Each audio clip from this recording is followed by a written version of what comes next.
Muy buenas tardes. En esta oportunidad y evidentemente en circunstancias bastante especiales, queremos comentarles sobre nuestra visión respecto del nuevo riesgo global, el más importante riesgo global que estamos enfrentando y está vinculado a la pandemia del nuevo coronavirus, el COVID-2019. Antes de empezar, me gustaría poner un poco las ideas en perspectiva y básicamente quería situarme alrededor de fines del año 2019, cuando la economía peruana estaba creciendo alrededor del 2% y fundamentalmente el fin de la guerra comercial, o por lo menos el inicio de los acuerdos de fase uno, nos hacían pensar de que este riesgo económico se estaba disipando, cosa que nos llevó a revisar nuestra proyección del año 2020 y situarla en un 3%, es decir, veíamos una economía que se estaba acelerando. Sin embargo, en ese momento, si bien ya habíamos incorporado los efectos del COVID-2019, estos claramente habían sido subestimados. Al día de hoy, con el devenir de los hechos, queda claramente establecido de que este importante riesgo ha opacado cualquier tipo de perspectiva positiva alrededor de la guerra comercial. Al día de hoy, como veremos al final de esta presentación, nosotros estamos situando un crecimiento económico mucho más cercano al 0% e incluso con una perspectiva de revisión a la baja dependiendo de cómo se agrave la situación. Para empezar la exposición, me gustaría primero ir o comentarles nuestra visión respecto de qué es el coronavirus. Y básicamente la respuesta más honesta que podemos darles es que no sabemos. Y esa es justamente la razón del problema o la razón de la incertidumbre que tiende a dañar a los agentes económicos.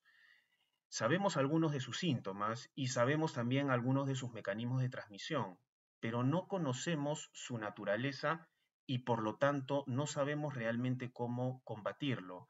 Y eso es básicamente lo que llena de preocupación a las personas, lo cual se termina trasladando al sistema económico en su conjunto. Lo mejor que podemos hacer al día de hoy es tratar de revisar un poco la estadística y este es posiblemente algunos números que ya han sido distribuidos y que ya lo conoce la mayoría de la audiencia.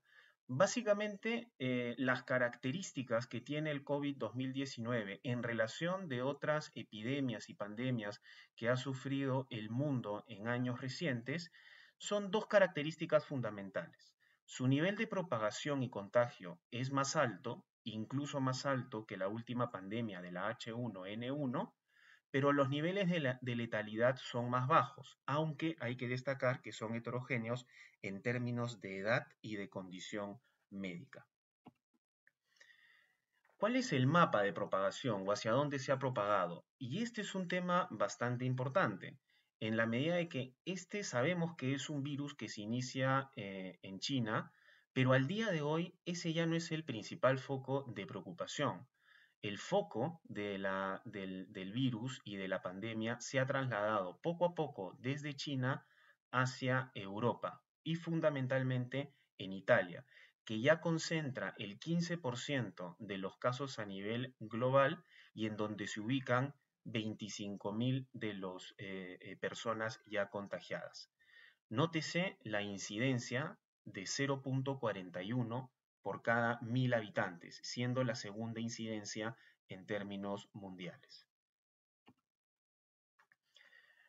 Es importante entender, para poder ir llevando las cifras al caso del Perú, cuáles son las fases de propagación. Y estas fases han sido construidas básicamente mirando la experiencia china. Lo importante de este cuadro es entender que la enfermedad o la epidemia tiene este comportamiento no lineal, con una primera fase convexa, cuando el número de casos tiende a ser creciente, y luego una fase cóncava, es decir, cuando la enfermedad tiende a estabilizarse y es el momento en el cual los países pueden decir que la enfermedad está bajo control, que es básicamente lo que pasa en el caso de China, que tiende a estabilizarse alrededor de los 81.000 casos, pero no es lo que ocurre con el resto del mundo, que todavía continúa en la fase convexa y llegando a cifras de contagiados que ya están cercanos a los 90.000 casos. En el caso de Perú, es claramente estamos en una etapa todavía inicial. Sin embargo, ya estamos entrando a la fase en la cual el número de casos empieza a ser creciente.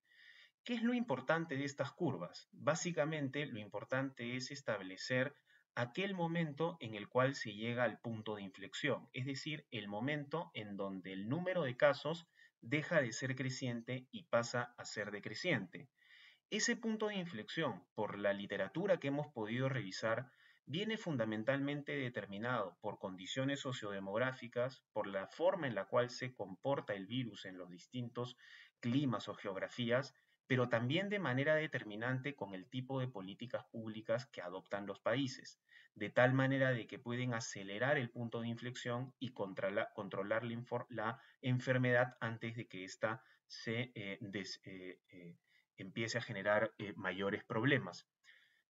No tenemos, digamos, no podemos hacer una predicción respecto a qué es lo que va a pasar en el caso peruano, pero sí podemos revisar cómo se han ido comportando los diferentes países. Por ejemplo, en países asiáticos como Japón, Singapur y Hong Kong, en donde se han tomado medidas con mayor rapidez, el control de la enfermedad ha sido bastante más claro que en otros países, como en el caso de Europa y fundamentalmente Italia, o en el caso de Irán, donde más bien las tasas de crecimiento han sido persistentes.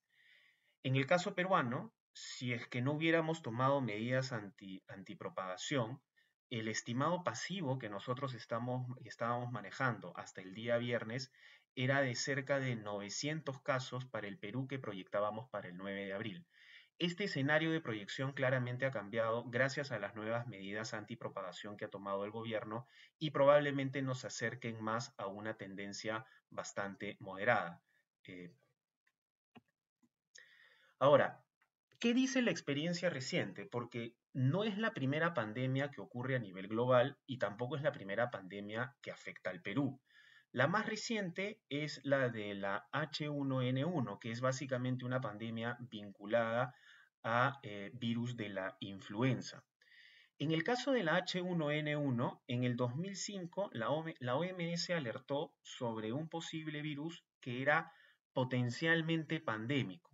En ese momento, el Perú estableció el Plan Nacional de Preparación contra el Riesgo de la H1N1 y en el año 2009, básicamente en junio del 2009, cuando la OMS declara la pandemia, el Perú ejecuta este plan con un presupuesto de 103 millones de soles.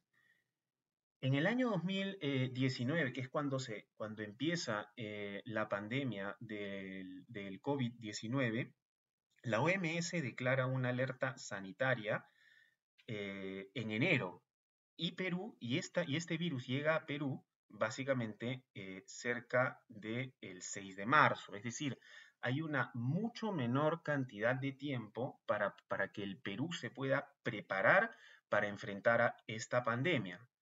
Sin embargo, lo que sí podemos afirmar es que a diferencia de la H1N1, el nivel de intensidad con el cual el Perú se prepara para la COVID-19 es mucho mayor, si tomamos en cuenta, por lo menos a nivel presupuestal, de que lo que se ha destinado son cerca de 783 millones de soles. Es decir, el presupuesto destinado esta vez es 7 veces más y con medidas de restricción bastante importantes. ¿Cómo nos fue en ese momento con la H1N1? Básicamente, lo que podemos ver a partir de las estadísticas es que el nivel de propagación, cuando nos comparamos con México, que era el foco de la pandemia, el nivel de propagación es menor, con 0.34 contagiados por cada 1.000 habitantes frente al 0.64 de México. Sin embargo, lo que sí también podemos afirmar es que el nivel de letalidad en el caso peruano fue mayor que en el caso mexicano. Ahora, ¿por qué nos preocupa la COVID-19? Básicamente nos preocupa en tres aspectos centrales, en términos de la salud pública, en términos de la actividad económica y los efectos sociales que puede tener en la base de la pirámide, pero en este caso fundamentalmente asociados a los problemas de contención que requiere tomar el gobierno para poder controlar la enfermedad. En términos de salud pública, tres aspectos que destacar: contagios y mortalidad, sobre los cuales no vamos a entrar a conversar, no somos especialistas en el tema, y un tema que sí nos gustaría comentar es sobre la potencial sobresaturación de la oferta de los servicios de salud.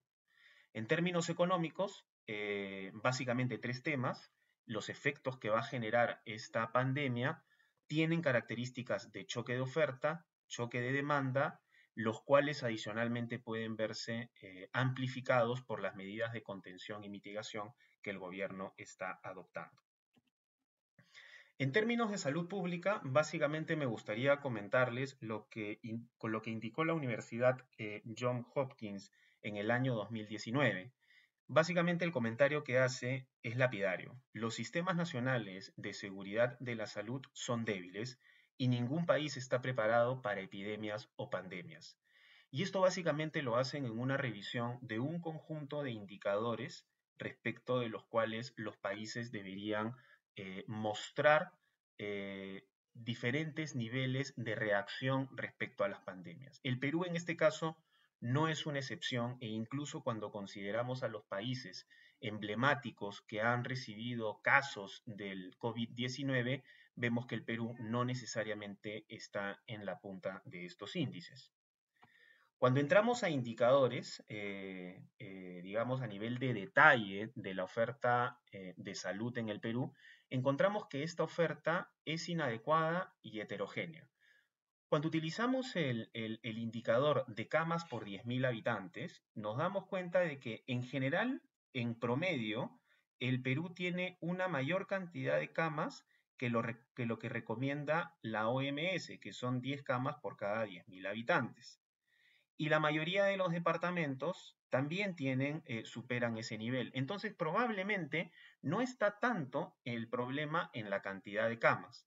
En donde encontramos la brecha, y una brecha importante, es respecto de la cantidad de médicos, donde la distancia es llamativa respecto del estándar que pide la OMS, que son 23 médicos por cada 10.000 habitantes, respecto del promedio del Perú de 13.6 médicos. Eso adicionalmente lo tenemos que contrastar con este indicador de adecuación de los hospitales, el cual está bastante vinculado a términos de equipamiento, en donde en promedio estamos hablando de cerca del 80% de los hospitales tienen condiciones inadecuadas para atender a su población.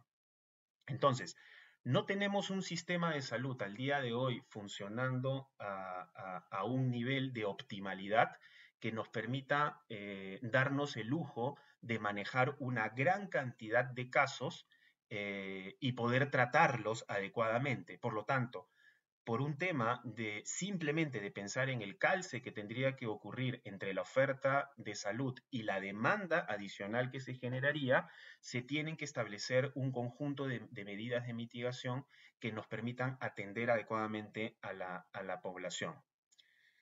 Para eso, digamos, un indicador que nosotros hemos estado siguiendo tiene que ver con algo que en la medicina se llama la adherencia, que es básicamente la proporción de la población que hace uso de los sistemas de salud frente a una situación de emergencia o una situación sanitaria que presente la persona.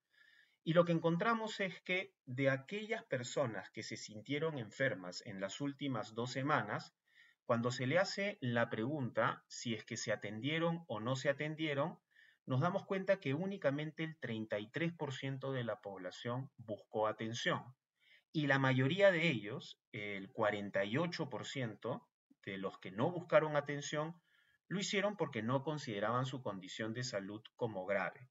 Es decir, la población se autorrestringe en su búsqueda de atención de salud y eso le permite al sistema de salud operar a un determinado nivel de flujo que le permita absorber, con las deficiencias que conocemos, pero le permite absorber un cierto flujo de atención. En las nuevas condiciones del COVID-19, estos parámetros van a cambiar. Primero, porque va a haber una mayor cantidad de gente que se va a sentir mal, y segundo, porque va a haber una mayor cantidad de gente que no va a considerar su situación como no grave. Y esto va a tender a presionar fundamentalmente los servicios de salud público, generando congestionamiento, sobre todo a nivel de la oferta en base de la pirámide. Eso es, digamos, desde el punto de vista de la política sanitaria, lo que podemos ver. Y parte de las políticas que estamos viendo respecto de los presupuestos adicionales que está destinando el gobierno para poder atender esta medida sanitaria, los vemos en la dirección correcta para poder absorber esta nueva oferta. Ya en términos estrictamente económicos, un poco para hacer arqueología respecto de lo que ha pasado, tenemos que pensar en dónde empezó todo. Y todo empieza con el quiebre de la cadena de suministros vinculado al shock económico o al shock sanitario que recibe la economía china. Básicamente, lo que recibe la economía china con esta crisis, con esta pandemia del COVID-19, es problemas importantes de oferta que lo llevan a cerrar un conjunto de fábricas vinculadas a los cierres de las ciudades, sobre todo en el sector automotriz y en el sector de tecnología. Esto lleva, por ejemplo, a través de este indicador del PMI manufacturero y no manufacturero, lo llevan a niveles muy por debajo de la zona de contracción, generando básicamente problemas importantes en el sector manufacturero, que además tienen la característica de vincularse con la industria a nivel global. Entonces, esto genera una fuerte preocupación a nivel de los mercados financieros internacionales, y lo que hemos visto en los últimos meses es parte de este pánico y este nerviosismo que llevan a los índices de las bolsas en el yield to date a caídas y a pérdidas que bordeaban casi el 20%. Recién en el último dato que nosotros hemos registrado, que es el dato del día viernes, hay algunas recuperaciones en estos índices de alrededor del 9.3% en el Standard Poor's o el 9.4% en el Dow Jones, que viene a través de las políticas y estas políticas importantes y digamos, bastante llamativas que ha llevado la Fed. Por ejemplo, la Fed ha recortado su tasa en 150 puntos básicos, los 50 puntos básicos del 3 de marzo y los 100 puntos básicos del 15 de marzo, del día de ayer, llevándola a una tasa de 0.25%. Esta es una reacción gigantesca que tiende obviamente la orientación que tiene es darle una mayor tranquilidad a los mercados financieros internacionales. Eso viene complementado además con un conjunto de medidas como la declaratoria de emergencia nacional o las operaciones de recompra de deuda de corto plazo por 1.500 miles de millones de dólares, ¿no? Que tienen efectos además en estos índices de corto plazo, en estos índices del rendimiento del bono del Tesoro a 10 años, que había tocado su mínimo histórico en 0.5% y por lo menos al cierre del día viernes estaba en 1%. En el lado, digamos, del tipo de cambio, lo que tenemos es básicamente el nerviosismo que también se ha sentido en los países de América Latina. Aquí tenemos tres indicadores de tipo de cambio, que son básicamente de los países con los cuales típicamente nos comparamos, Perú, Chile y Colombia, donde los tipos de cambio empiezan a reaccionar de manera importante. En el caso peruano, superando la barrera de los 3.50 soles por dólar. Al día viernes estábamos en 3.52, al día de hoy ya estaríamos superando el 3.55, generando una devaluación que estaría cercana al 10% desde comienzos de año. Sin embargo, si bien esta devaluación en el caso peruano es importante, siempre termina siendo más baja que en el caso chileno y en el caso colombiano. En el caso chileno, al día viernes la devaluación era del 12% y en el caso colombiano cercano al 23%. Y aquí es una característica importante porque a diferencia del caso chileno y colombiano, en donde respectivamente el deterioro del precio del cobre y el precio del petróleo estarían actuando como fundamentos de esta devaluación, en el caso peruano los efectos de cobre y de petróleo se estarían compensando, generando una trayectoria de tipo de cambio menos preocupante. Sin embargo, otra parte de la historia que vale la pena ver es qué está pasando con los commodities. En el caso de los commodities, acá hay tres historias interesantes. La primera tiene que ver con el cobre, que es la línea roja, en donde la caída o la caída importante coincide con los peores momentos de la crisis del COVID-19 en China. Luego de que la situación en China empieza a corregirse, el nivel de caída que tiene este indicador es cada vez menor y podemos hablar ya de una cierta estabilización, aunque con una ligera tendencia a la baja. ¿Ok? La otra parte de la historia ocurre en el caso del petróleo, en donde también al inicio hay una reducción del precio al ritmo de los problemas que estaba enfrentando el gobierno chino. Sin embargo, existen caídas que son mucho más importantes cuando se empiezan a visualizar efectos reales alrededor del mercado del petróleo. Y estos efectos están vinculados fundamentalmente a la suspensión de vuelos de las distintas aerolíneas, así como la reducción del comercio mundial. Y eso finalmente genera una tercera ronda de reducciones que está vinculado con esta guerra de precios al interior de la OPEP. En el caso del oro, vemos una ligera tendencia al alza, básicamente por las características que tiene este commodity de reserva de valor. Sin embargo, en la medida de que va habiendo cierta tranquilidad en los mercados financieros, al día viernes encontramos una ligera reducción de esta cotización. Ahora, ya entrando al caso de Perú, en el caso de la economía peruana, nosotros vemos efectos negativos por casi todos los componentes o por todos los componentes de la demanda agregada. ¿Qué es lo que vemos nosotros? Nosotros estamos viendo contracciones en términos de las exportaciones del Perú y contracciones en términos de la inversión privada y el consumo privado. En el caso de las exportaciones, no es tan claro el efecto final que pueden tener los términos de intercambio. Como habíamos comentado, el efecto negativo del precio del cobre puede verse mitigado por el efecto positivo que genera la reducción del precio del petróleo. Por eso en ese caso terminamos siendo un poco más cautos respecto de este efecto final. Sin embargo, de lo que sí estamos bastante seguros es que la demanda externa mundial se va a contraer y se va a contraer no solo en los países que demandan nuestros principales commodities, en este caso China, sino también a nivel de nuestras exportaciones no tradicionales, debido a que la crisis al día de hoy se ha trasladado a Europa y a Estados Unidos de manera paulatina.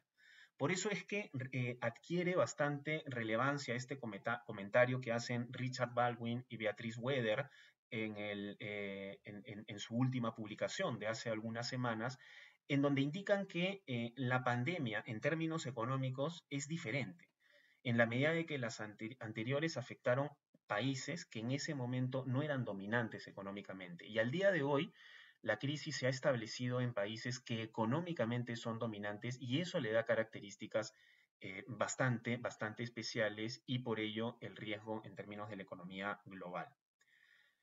En términos de la demanda interna, inversión privada y consumo privado, básicamente vemos tres efectos importantes. Primero, el efecto a nivel de las expectativas que tienden a deteriorarse y por lo tanto se postergan las decisiones de inversión y consumo. Efectos sectoriales particulares, sobre todo en el sector turismo, y medidas de contención. Esta medida de contención básicamente van a actuar amplificando los efectos anteriores. En términos de exportaciones, como habíamos comentado, un primer nivel de efecto lo vemos a nivel de las exportaciones tradicionales, básicamente a través de la reducción del precio del cobre y los problemas que están vinculados a China. Pero como comentábamos también, las exportaciones no tradicionales van a empezar a ver problemas en la medida de que la crisis empieza a moverse el foco hacia la Unión Europea y poco a poco hacia Estados Unidos. Las cifras que hemos tabulado, básicamente porque al día de hoy se convierten en la principal fuente de exportación no tradicional, está vinculado a la agroindustria. Y ahí queríamos ver cuáles son los efectos que van a ocurrir. Básicamente encontramos efectos diferenciados. Por ejemplo, tenemos productos que están en una situación de riesgo alto o muy alto, como paltas y espárragos, que están vinculados básicamente a que el inicio de sus campañas están en las próximas semanas. Caso distinto, por ejemplo, es en el caso de uvas y arándanos, en donde los efectos son nulos o muy bajos porque las campañas culminaron antes del inicio de la crisis o cuando la crisis estaba empezando. Y hay algunos que tienen riesgo medio, porque básicamente van a depender de la duración de la crisis en la medida de que sus campañas empiezan hacia el tercer y cuarto trimestre del año. El deterioro de las expectativas o la preocupación que tenemos en el deterioro de las expectativas es que estas tienen efectos reales sobre la inversión privada y a partir de la inversión privada en la contratación de empleo, el nivel de ingresos de las personas y a partir de ahí también en las propias decisiones de consumo. Lo que estamos viendo nosotros, y ya lo estábamos viendo en el mes de febrero, es que el indicador de expectativas de la economía del Banco Central ya entró a terreno negativo. Y esto es un predictor de cómo le va a ir a la inversión privada. Lo que esperamos de aquí en adelante es que el indicador de expectativas continúe deteriorándose. Y en la medida que va a continuar deteriorándose, esto va a generar problemas sobre la inversión privada. Entonces, estamos incluyendo dentro de nuestra predicción que las condiciones de inversión privada y de consumo privado se van a tender a deteriorar. A nivel sectorial, como habíamos comentado, el sector turismo es el más afectado.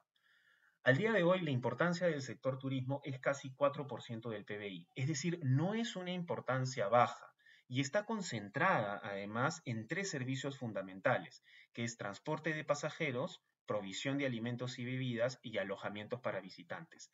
Tres tipos de servicios que están claramente afectados, no solamente por el tipo de crisis que se está viviendo, sino además por las propias medidas de mitigación. ¿Cómo vemos nosotros que cómo va a ir ocurriendo el efecto?